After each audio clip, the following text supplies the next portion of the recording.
This is State Representative Justin Simmons. I would like to welcome you to my legislative report. This month, our focus is the Pennsylvania State Capitol in Harrisburg and what makes it such a special place to work and visit. I hope you enjoy this short video tour of one of the most historic and beautiful buildings in the entire Commonwealth. Welcome to your house. This beautiful Capitol belongs to all the citizens of Pennsylvania. At the time of its dedication, it was described by President Teddy Roosevelt as one of the most beautiful in the nation. We'd like now to take you on a brief tour of our beautiful house. The main Capitol was completed in 1906 at a cost of $13 million and probably could not be duplicated today at any price. The 5-story exterior is of Vermont granite and the roof is of green glazed tile. The Capitol dome was inspired by the Basilica of St. Peter in Rome. It reaches 272 feet and weighs 52 million pounds. The golden female figure atop the dome has been nicknamed Miss Penn. Many believe the figure represents William Penn's daughter Letitia. Entitled Commonwealth by her sculptor Roland Hilton Perry, she holds a staff in one hand representing statehood, while the other is extended in benediction. The Capitol's main bronze doors weigh 1 ton each.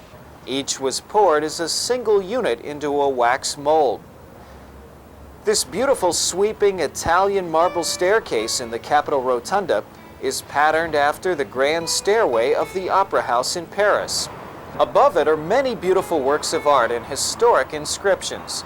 Written in large letters around the base of the dome are the words, "There may be room there for such a holy experiment.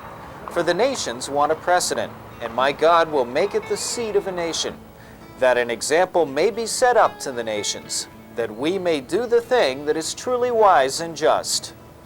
4 large murals are found in the recessed arches of the rotunda.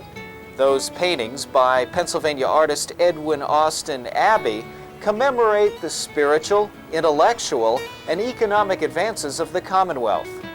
One entitled "The Spirit of Religious Liberty" is a tribute to William Penn and depicts the ships of the early settlers being guided by faith and hope to the new land of promise and liberty. The Spirit of Light features light bearers in the foreground and oil derricks in the background. The Spirit of Science, representing science revealing the treasures of the earth, depicts a group of miners descending into the earth. It speaks to our state's great fortune and abundance.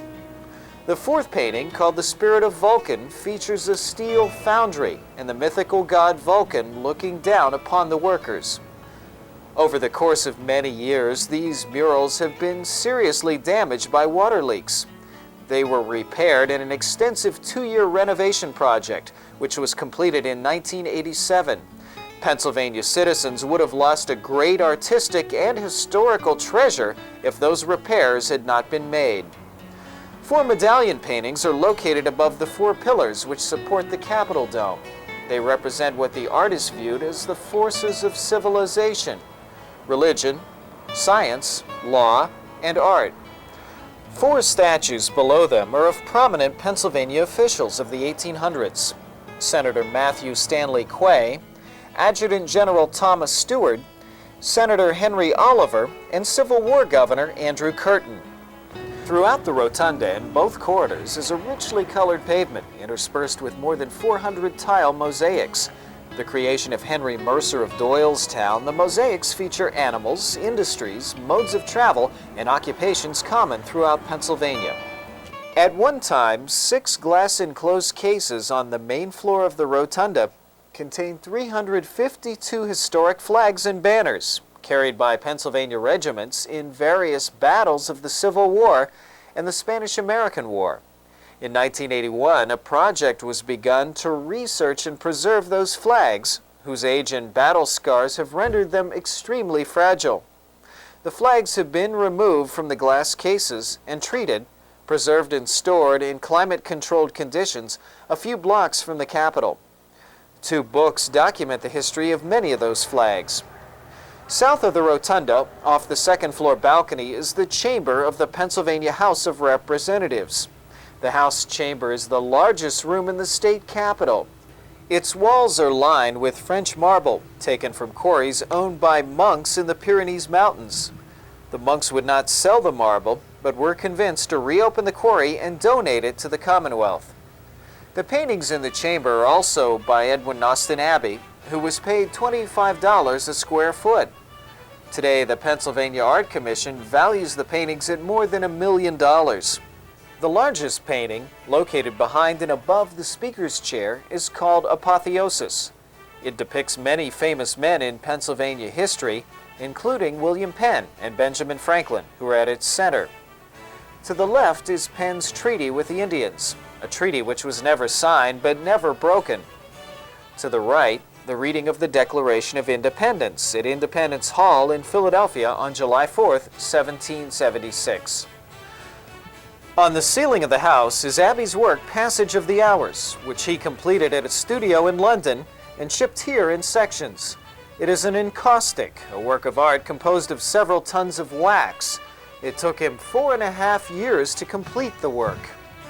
In the back of the chamber is Abbey's final work, titled Valley Forge, which pictures Baron von Steuben reviewing Washington's troops. Abbey died before completing this painting, and panels on both sides of it were left empty as a tribute to him. The chandeliers in the house are made of solid bronze and decorated with 22-karat gold leaf. The large chandeliers weigh 4 tons each. They're so huge that a man can stand upright inside them to clean them and change the bulbs. Across the rotunda from the house is the Senate chamber, once called the Green Room. It features desks made of solid mahogany, imported from British Honduras. The chamber is lined with rare Connemara marble, imported from Ireland. The Senate draperies are made of gold French velvet, and each pair weighs 87 pounds.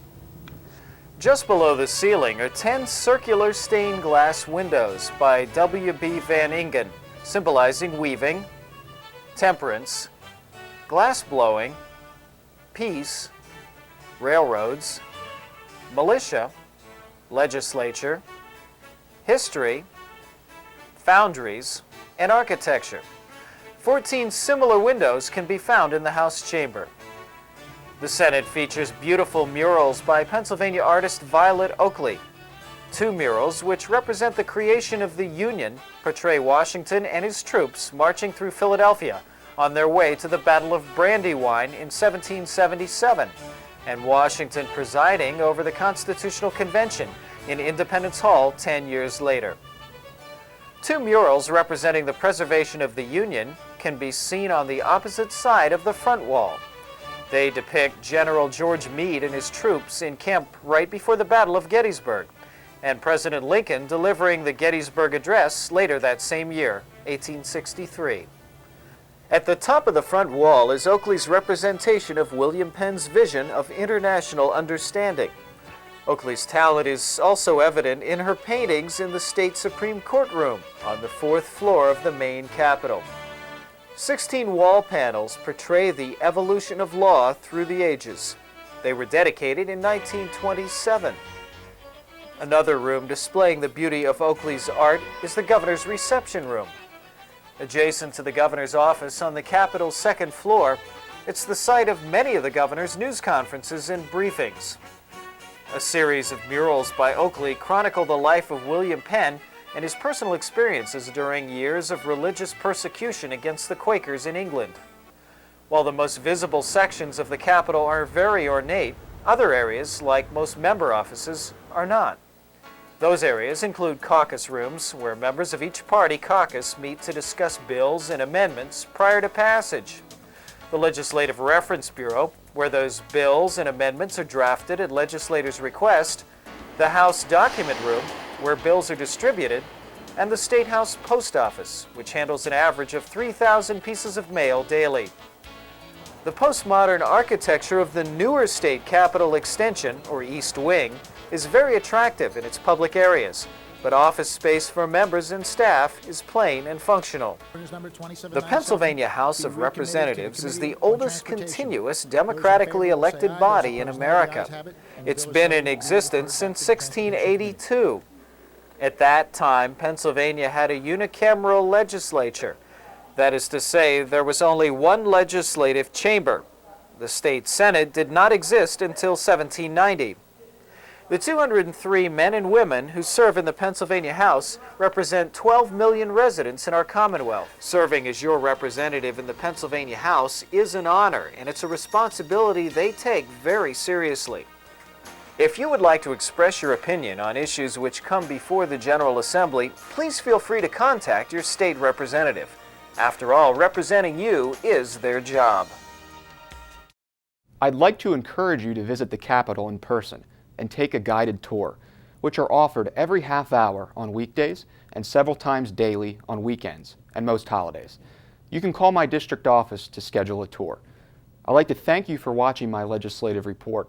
As always, if you need assistance with any state government-related matter, please call or stop by my district office in Coopersburg. The contact information will be on the screen shortly. Thanks again.